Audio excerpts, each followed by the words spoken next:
नमस्कार, मी शिवसाहेब अकॅडमी संचालक मी दीपक साबळे।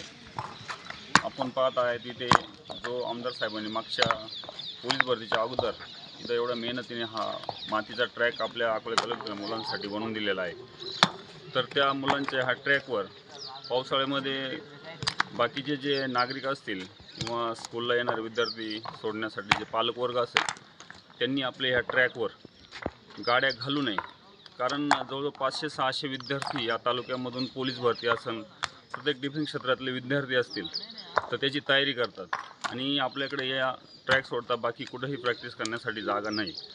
तर त्यामुळे कमीत कमी या सुजाण आणि सुशिक्षित नागरिकांनी एवढं थोडंसं त्याच्यावर लक्ष देऊन कमीत कमी ह्या ट्रॅक खराब होणार नाही किंवा त्याचा मुलांना त्रास होणार नाही या पद्धतीने सर्वांनी काळजी घ्यावी, कारण हे आपल्या तालुक्याचं भविष्य ह्या विद्यार्थ्यांना हा जर आमदार साहेबांनी मागच्या वेळेस हा एवढा छानसा ट्रॅक बनवून दिला आहे, त्याच्यामुळे कमीत कमी तालुक्यातले जवळ 60-70 विद्यार्थी मागच्या पोलीस भरतीमध्ये भरती झाले।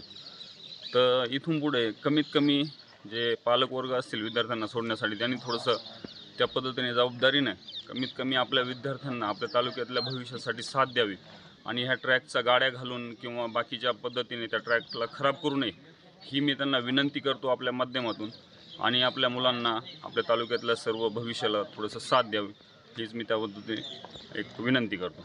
धन्यवाद। हां, म्हणजे सर इकडनं ज्या गाड्या घातल्या जातात त्या राऊंडने आपण ट्रॅक मारतो, मुलं म्हणजे चालतात राऊंडनी, त्या राऊंडनी त्याच्यावरून गाड्या चालवतात, सायकल चालवतात। हां, राऊंडनी म्हणजे आता हा ट्रॅक आहे हा कसं झाला आहे, कारण आपण ग्राउंडची अवस्था बघू शकता की पूर्ण पाणी इकडे साचलेलं आहे या कंडिशनमध्ये।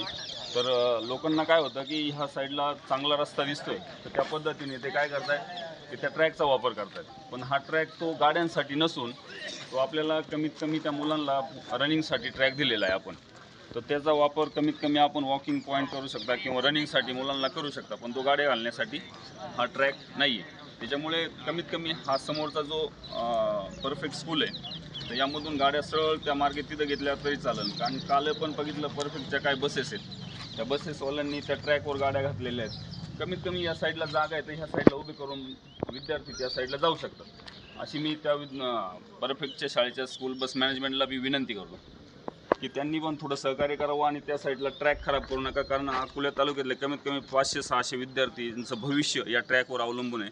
ते प्रॅक्टिस करतात, घाम घालतात, कष्ट घेतात दिवस रात्र, आणि आपण सगळ्यांनी तालुक्यातल्या सर्व सुजाण नागरिकांनी त्यांना साथ द्यावी अशी मी त्यांना या निमित्ताने आपल्यातर्फे विनंती करतो, आवाहन करतो। धन्यवाद।